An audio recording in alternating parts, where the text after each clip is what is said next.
네, 안녕하세요. 쉬운부동산입니다. 자, 부산에 지금 거래량을 보시면은 거래량이 엄청 많은 건 아닌데 어쨌든 지금 현재 최고 거래 많이 된 아파트 단지를 보시면은 오션시티. 대단합니다. 여기는. 물론 이제 내년에 입주기 때문에 좀 거래량이 많은 것도 있는데 요번에 그 해수부 발표 나오고 HMM 이야기가 나오게 되면서 좀 더 관심도가 높아지지 않았나 이렇게 생각은 해요. 그러니까 분양권 자체로도 좀 어쨌든 세대수가 많기 때문에 그런 것도 있지만은 분양권에서 뭐 1등이고 그냥 부산 전체에서 거래량이 제일 많아요. 올해 기준으로 봤을 때 신고된 기준. 그 다음에 이제 대연 롯데캐슬 레전드 1단지, 그 다음 동래아도 의외로 많죠. 여기도 세대수가 많은 거지만 여긴 세대수가 더 작은데 분양권인데도 불구하고 이렇게 많았다는 것은 관심도가 좀 높다는 거고, 여긴 투자자 좀 많이 들어갔어요. 그래서 마이너스 프리미엄 꽤 많이 나왔거든요. 그게 이제 손바뀜이 좀 많이 일어난 것 같아요. 그래서 마이너스가 쭉 빠지게 되면서 오히려 지금 풀피로 돌아선 것도 좀 많이 생기기도 했었고, 그런 것 때문에 좀 관심도가 좀 더 높아지지 않았나 싶어요. 그때 당시엔 분양가가 비싸다고 했었는데 아무래도 지금 분양하는 단지들이 너무 비싸다 보니까 거기 대비로는 조금 싸 보이는 경향이 있어서 사람들 관심이 조금 더 집중되는데, 여기 같은 경우에도 장기적으로 봤을 때 나중에 사전 점검하면 좀 더 관심도가 높아질 거라고 봅니다. 그 다음에 양정자이드샵 같은 경우에는 올해 입주를 했죠. 올해 초에 입주를 하게 되면서 거래량이 좀 나왔고, 그다음 사직상용예가 전체적으로 세대수 많은 데가 아무래도 거래량이 꽤 많이 나오죠. 테넌바움은 좀 의외긴 하죠. 84개 많이 팔렸어요. 이거 원투라서 두 개 합쳐서 292개죠. 292세대. 그러니까 84개 거래량이 꽤 높습니다. 거래가 많이 된 거예요. 물론 이거는 어쨌든 미분양이 빠진 거를 이제 실거래 했을 때 거래량이거든요. 그러니까 여기도 비싸다 했었는데 5억까지 할인했었죠. 5억까지 할인하면서 가격이 조금 떨어졌다 이래 생각했는데 뭐 그래도 15억이 넘거든요. 제일 비싼 건 15억 8천인가 그렇거든요. 근데도 거래가 다 되고 있었다는 거죠. 그만큼 이제 조만값을 생각을 하신다는 거죠. 그 다음 안에 또 내부가 또 고급 자재들로 좀 돼 있죠. 그래서 어쨌든 거래가 안 될 줄 알았던 것도 거래가 많이 됐다라고 보시면 되고, 대연 힐프도 거래가 많이 됐습니다. 모른데도 세대수가 많죠. 그 다음에 백양산 서희스타일즈, 이것도 올해 입주이기 때문에 마이너스 프리미엄 좀 많이 나온 거죠. 그 다음 서면 아이파크 1단지, 여기도 거래량이 항상 많아요. 서면 아이파크는 신기하게 거래량이 굉장히 많아요. 사람들 관심도도 높고, 그만큼 여기가 살기 좋을 수도 있고, 또 살기가 좋다기보다는 또 어찌 보면 살아보고 또 아니다 싶어서 나가는 경우도 있거든요. 어쨌든 뭐 여기는 어쨌든 인기는 굉장히 좋은 것 같아요. 가격도 생각보다 잘 나오고, 그 다음에 이제 아파트 미분양 추이를 보시면은 부산의 아파트 미분양이 이때 2007년에서 8년, 이때 이제 리먼 브라더스 사태가 터지면서 미분양이 미친 듯이 늘었었죠. 그러니까 지금도 어쨌든 미분양이 이렇게 늘었어요. 그러면서 지금 이제 쭉 떨어졌다 다시 여기 미분양이 늘었죠. 이때 이제 또 유럽 또 금융위기가 한번 왔었거든요.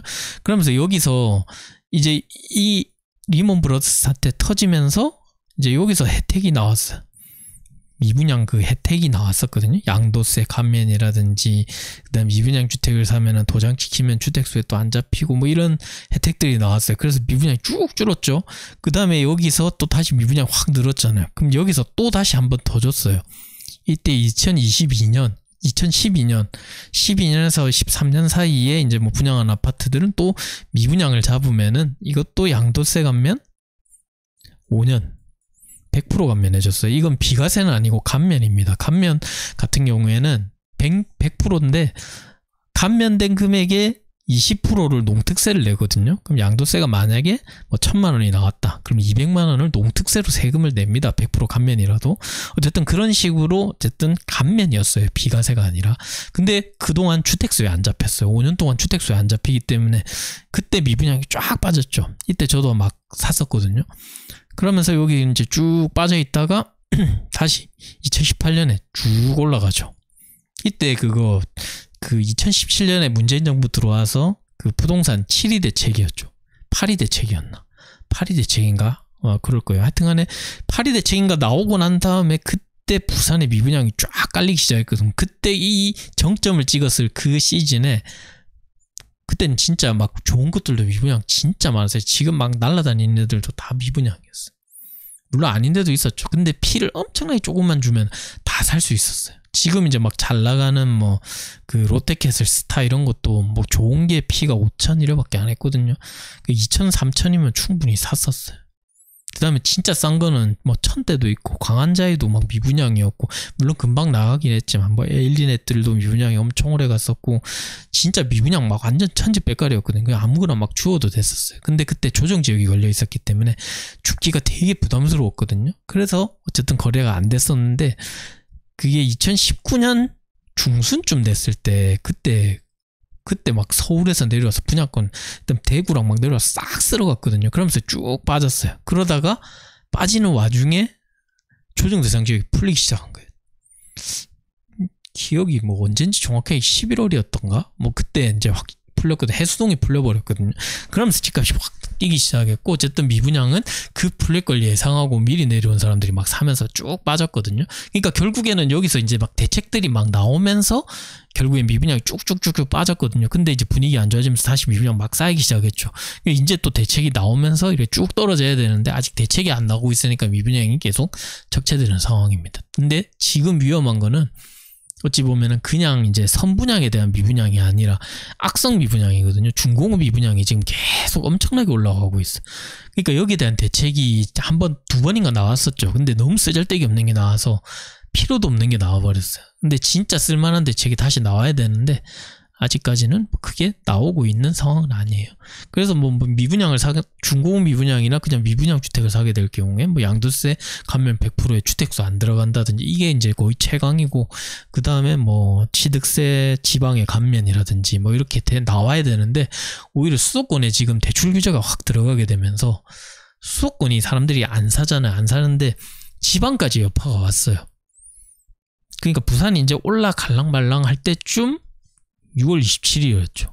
6월 27일날 대출 규제 딱 발표하고 28일날 바로 시행되는 바람에 수도권 분위기 확 죽어버리면서 지방도 같이 죽었거든요, 지금.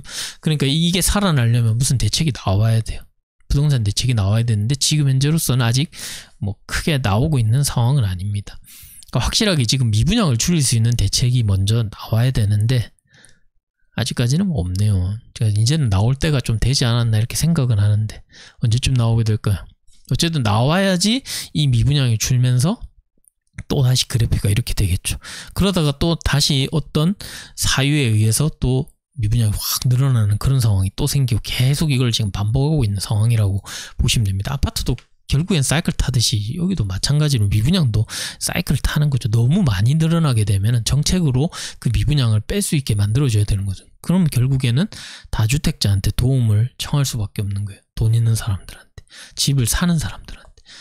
그 다음 지금 이제 부산의 전세가도 계속 올라가고 있죠. 서울도 전세가 막 올라가고 있는데 부산도 전세가가 어느 정도 계속 올라가고 있는 상황입니다. 물론 서울만큼 올라가는 건 아니에요. 약하게 올라가고는 있지만 계속 올라가고 있기 때문에 그거 자체에 부담이 분명히 되는 부분이 있죠. 그렇기 때문에 다주택자가 다시 집을 사야지 전세가가 내려가는데, 그 전세가가 내려가면은 그 다주택자 이제 집을 막 사기 시작하면 집값은 올라가요. 또 집값은 올라가는데 전세가가 내려가고, 그분들이 집을 사서 막 이제 집값을 올려놨는데 결국에는 이제 그 사람들끼리, 그 집을 산 사람들끼리 세를 다시 놔야 되니까 또 경쟁을 하잖아요. 그럼 가격을 또 떨어뜨리거든요. 그럼 전세가가 당연히 좀 떨어지겠죠. 근데 요즘 뭐 부산은 어쨌든 집값이 좀 많이 떨어져서 뭐 이제 진짜 바닥에서 그냥 흔들리다가 올라갈 여지만 이제 어느 정도 남았다고 생각은 하는데, 물론 서울만큼 올라가지는 않겠죠. 뭐 그렇긴 하지만 그래도 올라갈 거는 믿음은 항상 있어요. 분위기가 아무리 안 좋다고 해도 그래도 사람이 많이 살잖아요. 부산이 아무리 인구가 줄어도 많이 살기 때문에 결국에 인구가 깡패예요. 어쨌든 저는 부산을 어쨌든 올라갈 거라고 믿고 있는 상황이고, 지금은 대책이 나올 상황이라고 봅니다. 어쨌든 국토부 장관이 바뀌게 되면은, 취임하게 되면서 어느 정도 대책이 나오지 않을까 이렇게 생각은 합니다. 올해 안에는 나오겠죠. 이상으로 마치겠습니다. 감사합니다.